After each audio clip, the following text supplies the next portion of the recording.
So Mikey, all good things come to an end, and your 3 years at Pompey have come to an end.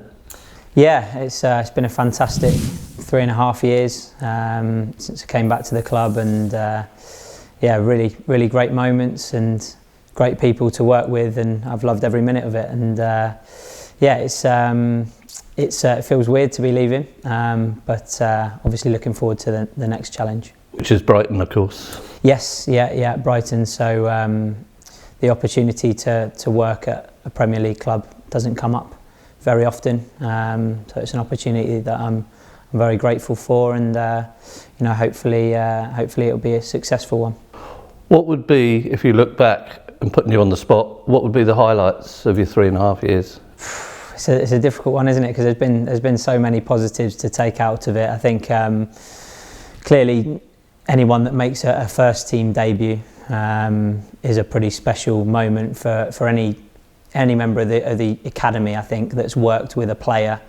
If they then go on to play in the first team, that's pretty special.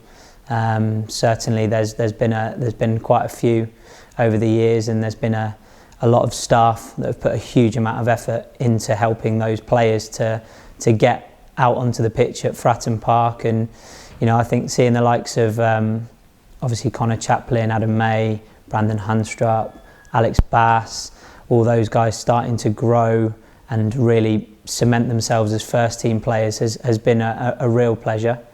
In terms of specifically for the youth teams, I think FA Youth Cup is very special for the boys, especially the nights under the lights at Fratton, and we've had a few of them in the last 3 years.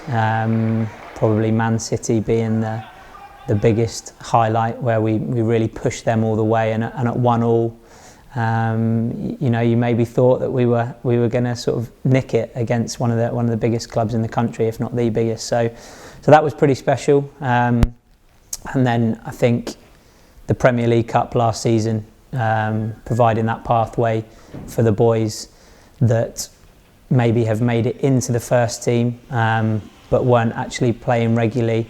I think those games and that run gave them a real good experience that would have helped them in their development, and now we're seeing the rewards of that with the likes of Brandon and Adam playing in the first team this year. I suppose that would have been your brief when you came here, so mission completed, is it? Well, I don't think it's ever mission completed. You always want more, and one of the things I look back on is some of the players that we've let go because of the fact we've had to let them go because we've not had that pathway for them, and there's still probably a couple that sort of eat away at you a little bit and say, if we'd have given them a little bit more time, could they have actually gone on to bigger, better things? But no, for the most part, it's been a fantastic 3.5 years, and hopefully, people will view it as a successful time. Let's get rid of some of the conspiracy theories. It was nothing to do with Portsmouth. This was an offer too good to turn down. No, of course not. As I said earlier, the opportunity to work at a Premier League Category 1 club, it doesn't come around every 2 minutes, and it's one that I couldn't possibly turn down. It's a very exciting opportunity to take myself out of my comfort zone and stretch myself and try and be the best coach I can be. And I think anyone that's involved in football, whether you're a player, a member of staff, a manager, you always want to work at the highest possible level and test yourself and see what you're capable of. So that's no different to me. Is the role at Brighton similar or identical?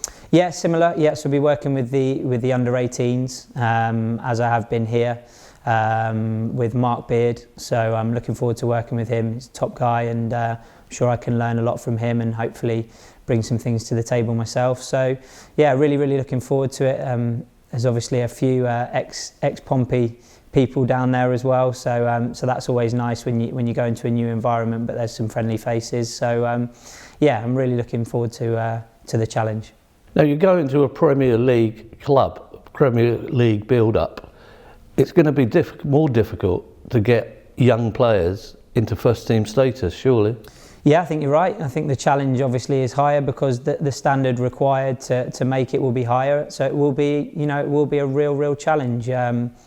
But everything's relative, and there's a pathway for them there into the under-23s. There's a very strong under-23 setup with, again, some really good people working there. So I think that's the trade-off. You possibly get a little bit more time at that level, and a bit more probably support between the 18 to 23 age groups.